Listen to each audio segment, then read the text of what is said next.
Please, she needs help. What happened? Get her inside. No time, she's hurt bad. Okay, this way. Nyla Beaumont stood behind the cracked linoleum counter of the Crossroads Diner, staring at the final notice utility bill until the red ink began to blur. She counted her tips for the third time, $42. Exactly $42 to cover her brother's tuition and keep the lights on in an apartment that felt more like a cage every day. Outside, the sky had turned a bruised purple, and the rain lashed against the windows like angry fists. It was the kind of storm that made the rest of the world disappear, leaving Nyla alone in a yellow-lit bubble of grease and old coffee. She reached for the closed sign, her bones aching with a weariness that sleep couldn't fix. But just as her hand touched the glass, the door didn't just open, it exploded inward. A man staggered into the diner, soaked to the bone and shivering. He was massive, his muscular frame covered in dark tattoos that climbed up his neck and disappeared into his hairline. In any other light, Nyla would have been terrified of the raw, dangerous energy he radiated. But then she saw what he was clutching to his chest. Wrapped in a heavy, blood-stained coat was a small girl, her face as pale as porcelain and her eyes closed. The man's face, etched with scars and ink, broke into an expression of pure, agonizing desperation. "Please," he rasped, his voice sounding like grinding stones. "They're coming. Just save my daughter." Before Nyla could even process the shadow of a blacked-out car screeching to a halt in the parking lot, she looked into the man's terrified eyes and made a choice that would rewrite her entire life. She wasn't just a waitress anymore, she was the only thing standing between a dying child and the monsters in the rain. Please stay with me till the end because what happened next reveals that kindness in another man, trouble and courage in our own remains the highest virtue. Before we continue, don't forget to like this video, hit subscribe and comment where you are watching from. Now let's delve deeper into the story. The heavy glass door of the Crossroads Diner rattled on its hinges as the man stood there, his massive frame nearly blocking out the sliver of light from the street lamp outside. Rain cascaded off the black leather of his jacket, pooling around his boots in dark, oily circles. Nyla's heart hammered against her ribs like a trapped bird.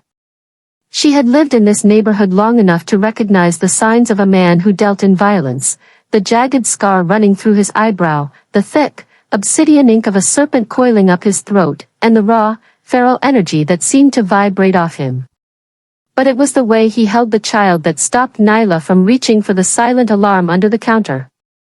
He wasn't holding her like a prize or a burden, he was holding her as if she were the only thing keeping him tethered to the earth.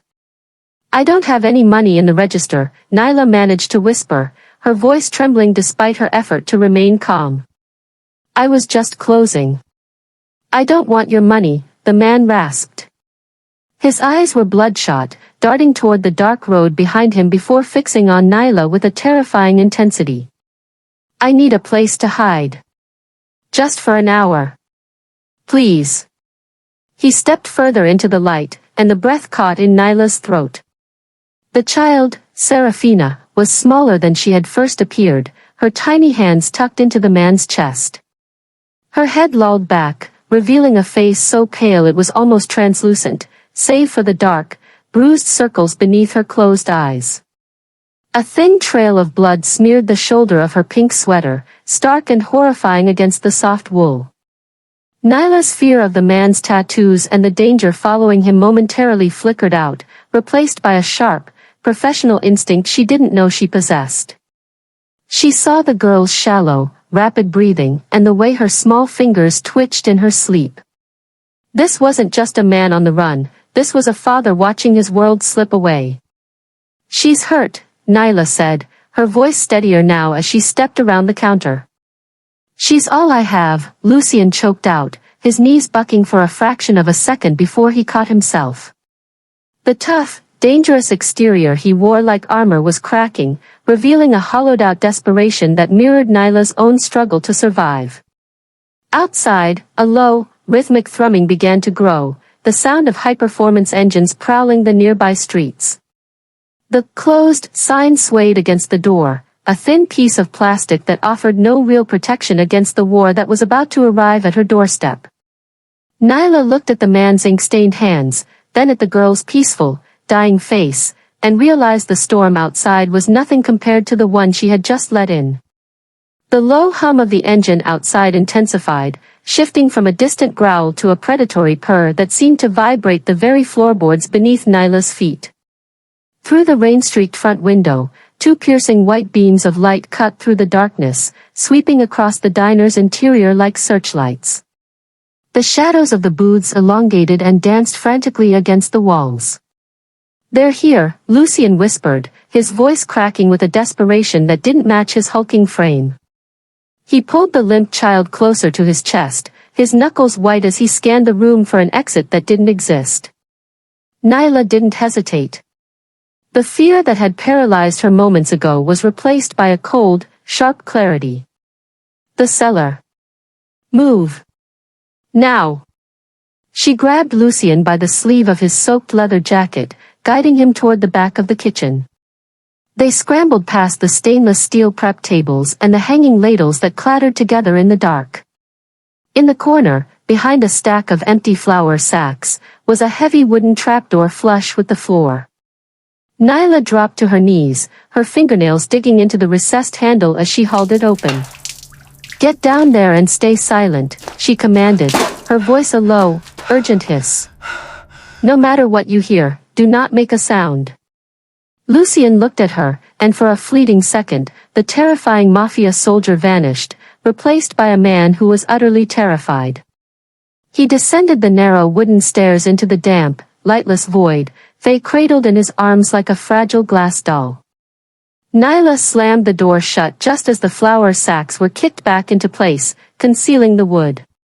She stood up, smoothing her white apron and wiping her damp palms on the fabric. Her heart was a frantic drum against her ribs, but her face was a mask of weary indifference. She reached the front counter just as the diner's bells chimed, not a gentle ring, but a violent clatter as the door was kicked open. Two men stepped into the warmth, their expensive suits glistening with rain. They didn't look like common thugs, they looked like professionals, their eyes cold and clinical as they surveyed the empty stools. The leader, a man with a jagged scar across his chin, leaned against the counter, his gaze locking onto Nyla's. "Late night for a walk-in, isn't it, sweetheart?" he asked, his voice smooth and terrifyingly calm. Nyla picked up a rag and began to wipe a phantom stain on the counter, her hands steady only by sheer force of will. "We're closed," she said, her voice flat and tired. "And the coffee's cold." The man smiled, but his eyes remained on the floor, tracing the faint, damp footprints that led toward the kitchen. Underneath her feet, Nyla prayed that Lucian was holding his breath as tightly as she was holding hers. The man with the scarred chin didn't sit. He paced the length of the counter, his polished shoes clicking against the tile with the precision of a metronome. His companion, a younger man with restless hands and a bulge beneath his jacket that could only be a holster, stood guard by the shattered door. The scent of ozone and wet pavement from the storm outside began to mingle with the diner's lingering smell of burnt grease. "Like I said, we're closed," Nyla repeated, her voice steady even as her heart hammered against her ribs. She reached for a clean pot, her fingers brushing against the cold glass. "But the burner's still warm. I can pour you a cup if you're just looking to get out of the rain." "We aren't looking for coffee, sweetheart," the younger man snapped, his eyes darting toward the darkened kitchen. "Ignore him," the leader said, pulling out a stool and sitting with a slow, deliberate grace. "He has no manners. Coffee sounds excellent. Black."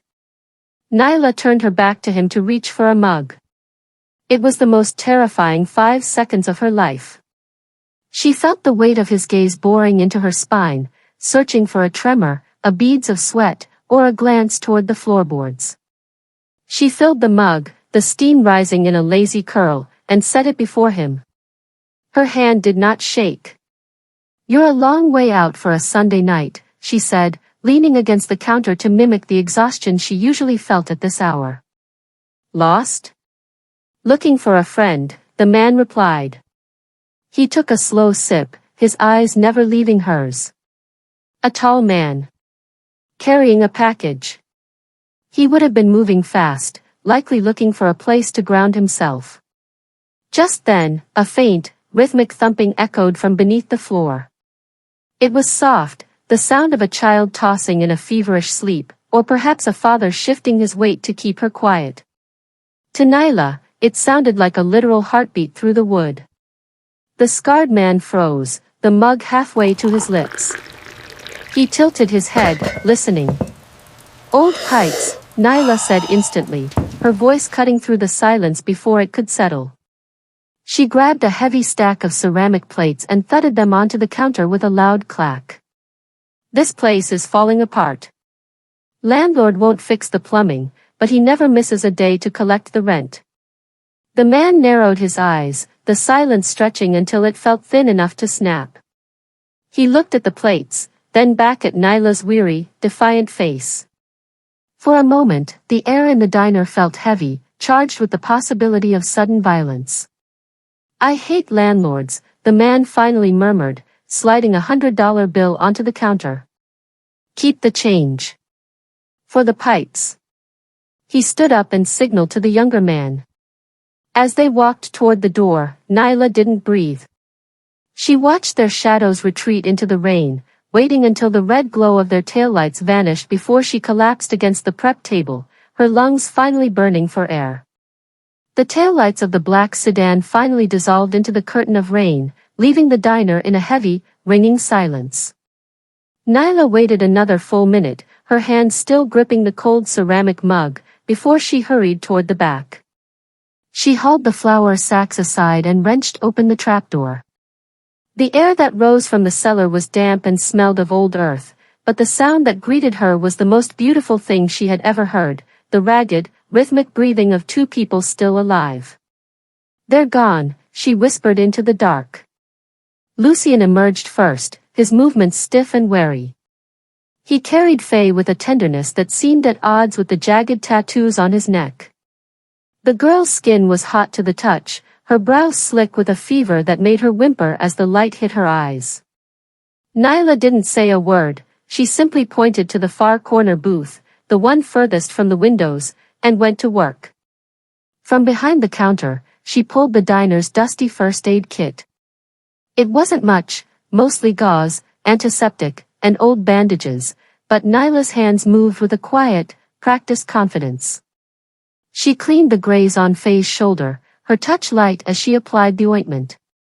Lucien watched her every move, his eyes tracking the way she worked, his broad shoulders finally beginning to lose their defensive hunch. She needs to eat something, Nyla said softly, looking at the man. And so do you. She moved to the griddle, the small blue flame clicking to life. She didn't have a chef's kitchen or fine ingredients, she had 2 slices of white bread and a thick piece of cheddar cheese. The sound of the butter sizzling on the hot metal was the only noise in the quiet diner. She flipped the sandwich until it was golden brown and perfectly melted, then cut it in half. She set the plate down in front of Lucien along with a glass of water. For a man who lived in a world of marble floors and 5-course meals, the humble grilled cheese looked like a feast. He hesitated, his tattooed hand hovering over the plate. Eat, Nyla encouraged, already pouring a small amount of juice for the waking child. You can't protect her if you're starving. Lucien took a bite, and for a second, the mask of the dangerous predator slipped completely. He closed his eyes, the simple warmth of the food seemingly grounding him in a way his wealth never could. As Faye stirred and reached for a corner of the bread, Lucien looked up at Nyla. There were no words of thanks yet, just a deep, heavy silence filled with the realization that in this lonely, rain-slicked diner, he had found the one thing money couldn't buy, mercy. The storm outside settled into a low, steady drone, wrapping the diner in a cocoon of shadows and soft amber light. Faye had drifted back into a more natural sleep, her small head resting against the vinyl booth as the fever finally began to subside. Nyla sat a few feet away, nursing a mug of lukewarm tea, watching Lucien. He hadn't touched the rest of his sandwich. Instead, he sat perfectly still, his large, tattooed hand covering his daughter's small one as if he were trying to pulse his own strength into her veins. "She looks like her mother," Lucien said suddenly, his voice a low vibration that barely carried across the table. It was the first time he had spoken without the edge of life or death urgency. Nyla looked at the little girl's peaceful face. "She has a beautiful soul. I can see it, even while she's sleeping." Lucien traced the line of Faye's jaw with a calloused thumb. "People see me, and they see a monster. They see the ink, the scars, and the blood on my hands, and they aren't entirely wrong. I've lived a life of shadows to ensure she never has to see them." He looked up at Nyla, his dark eyes reflecting the flickering neon sign from the window. "But everything I've built, every war I've fought, it was never for power. It was to build a wall high enough to keep the world from hurting her the way it hurt me." Nyla felt a strange ache in her chest. She thought of the final notice, bill still sitting on her counter, and the way she had worked herself to the bone to keep her brother in school, shielding him from the crushing reality of their poverty. She realized then that the man sitting across from her wasn't just a dangerous stranger, he was a provider driven by the same desperate, sacrificial love that kept her standing 14 hours a day. "We do what we have to," Nyla said softly, her voice thick with shared understanding. "We make ourselves the shield so they don't have to feel the wind. It's a lonely weight to carry." Lucien's gaze softened, a flash of recognition crossing his face. For a moment, the barrier between the waitress and the fugitive vanished. They were just two people at the edge of the world, exhausted by the roles they were forced to play.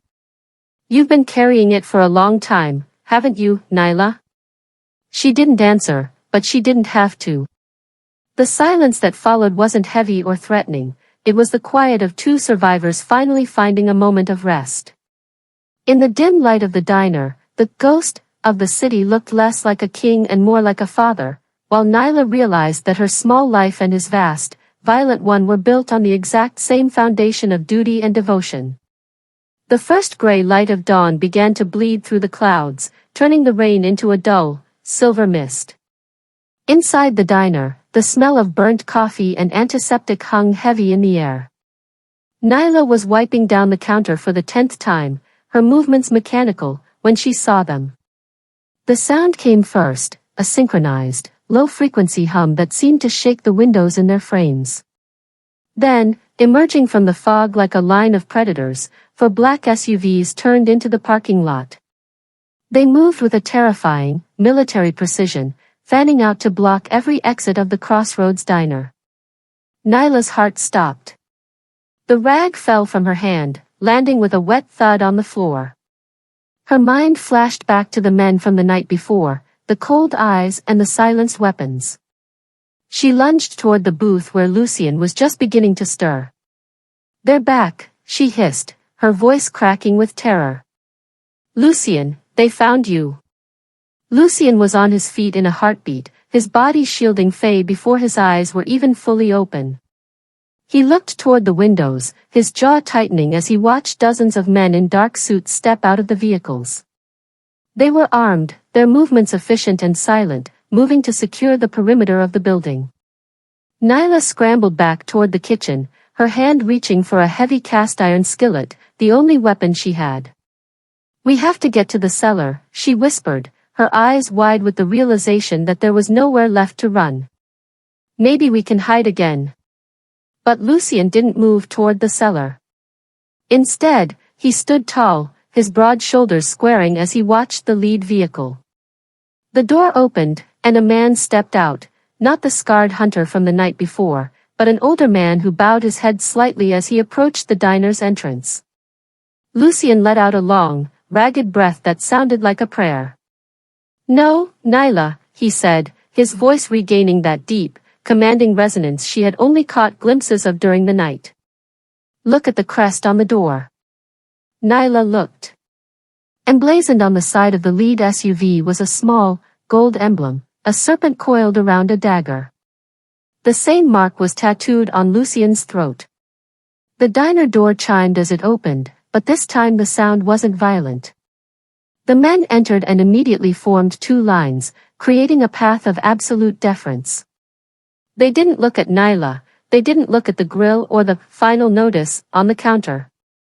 Their eyes were fixed solely on the man standing in the corner booth. "The path is clear, sir," the older man said, his voice echoing in the small space. "The city is yours again." Nyla sank against the prep table, her legs finally giving out. The man she had fed a grilled cheese and sheltered in a basement wasn't just a father on the run. He was the sun around which this dark world orbited.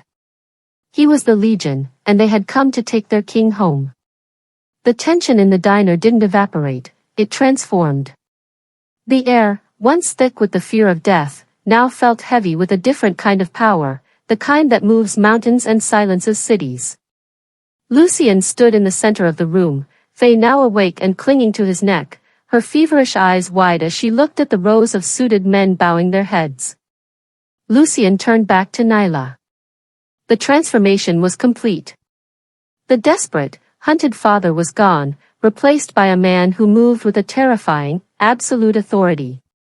Yet, when his eyes met Nyla's, that brief spark of shared humanity they had found in the darkness of the night remained.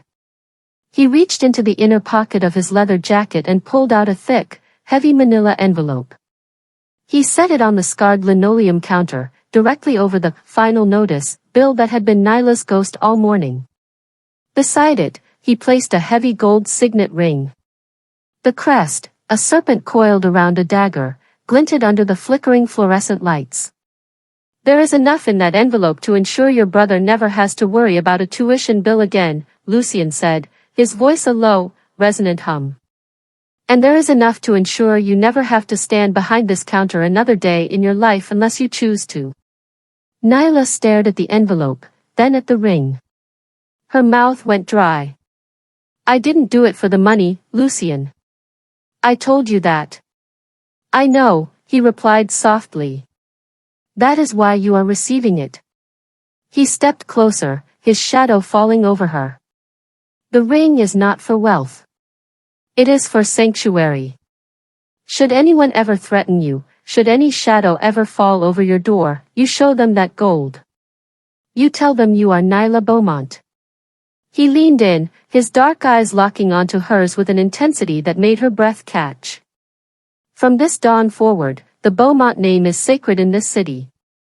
You held my world in your hands when it was broken, and in return, I will hold yours." He didn't wait for her to thank him. He couldn't. Men like Lucian Moretti didn't stay for gratitude, they stayed for loyalty. He turned and walked toward the door, Faye looking back over his shoulder to give Nyla a small, tired wave. As the bells of the diner chimed one last time, the legion of black SUVs began to pull away, disappearing into the morning mist. Nyla stood alone in the silence of the crossroads, the heavy weight of the gold ring in her palm and the final notice, finally buried under the weight of a king's ransom. The sun had barely managed to pierce the gray morning haze when Nyla stood alone in the diner, the heavy gold ring resting on the counter like a silent, glowing witness. The adrenaline of the night had faded, replaced by a hollow, ringing exhaustion. She reached out and clicked on the small, grease-stained television mounted above the pie case, hoping for a weather report to signal the end of the storm. Instead, a news anchor's voice cut through the silence, sharp and urgent. Behind the reporter, a professional headshot filled the screen. Nyla's breath hitched. It was him. But the man on the screen didn't look like the broken, rain-soaked father who had begged for his daughter's life. He was wearing a charcoal suit that cost more than the diner itself, his eyes cold and predatory, his jaw set in a line of iron. "Breaking news this morning," the anchor announced. "Lucian Moretti, the alleged head of the Moretti crime syndicate, has resurfaced following a violent attempted coup within his organization. Sources say Moretti and his young daughter narrowly escaped an ambush in the city's north end last night. The streets are on high alert as the ghost of New York reportedly regained control of the family interests at dawn." Nyla sank onto a stool, her head spinning. She hadn't just saved a man, she had saved a kingpin. The distressed father, who had shared her grilled cheese, was the architect of the city's underworld. The chime of the front door broke her trance. It wasn't the mafia this time. It was Mr. Henderson, the diner's owner, a man whose sour disposition was as permanent as the grime on the windows. He marched in, his face red, waving a clipboard. "Beaumont. I saw those black cars leaving from down the street," he barked, his voice grating against her nerves. "I told you, no loitering, no trouble. Look at this place, floor's wet, the front door lock is busted. That's coming out of your check. In fact, after the stunt you pulled last night, you're lucky I don't fire you right now. Get a mop and start in the back, or don't bother coming back for your next shift." Nyla didn't move. She didn't flinch at his shouting as she usually did. She looked at Henderson, seeing him for exactly what he was, a small man who felt powerful by bullying those with nothing. Slowly, she reached out and picked up the gold signet ring. She didn't put it on, she simply placed it in the center of her palm and held it out toward him. Henderson's tirade died in his throat. He leaned in, squinting at the crest, the serpent and the dagger. His face went from a heated red to a sickly, pale gray in seconds. He knew that mark. Everyone in the city knew that mark. I didn't. He stammered, his hands beginning to shake so violently the clipboard rattled. "I didn't realize you were under there. I mean, I was just, take the day off, Nyla. Take the week. Please. The door? I'll fix it. It's on me." He backed away, nearly tripping over a chair in his haste to get out of her sight. Nyla watched him go, realizing Lucien's gift wasn't just the money in the envelope. It was the power to finally walk through her own life without fear. The heavy silence that followed Henderson's departure felt different than the lonely quiet Nyla had grown used to. For years, the silence in the Crossroads diner had been filled with the mental math of survival, calculating tips against the cost of medicine, tuition, and electricity. Now, as the morning sun finally broke through the clouds and turned the puddles in the parking lot into shimmering mirrors, that weight was simply gone. Nyla walked to the back office and sat at the small desk, opening the manila envelope Lucien had left. It wasn't just money, it was freedom in its most raw, paper form. She spent the next hour making the phone calls she had dreaded for months. She paid the utility company in full, watching the final notice status on her laptop screen vanish into a green checkmark. She called her brother's university, clearing his entire tuition balance for the year. When the bursar thanked her and asked if she wanted to set up a payment plan for the next semester, Nyla looked at the stack of bills still in the envelope and felt a strange, lightheaded sensation.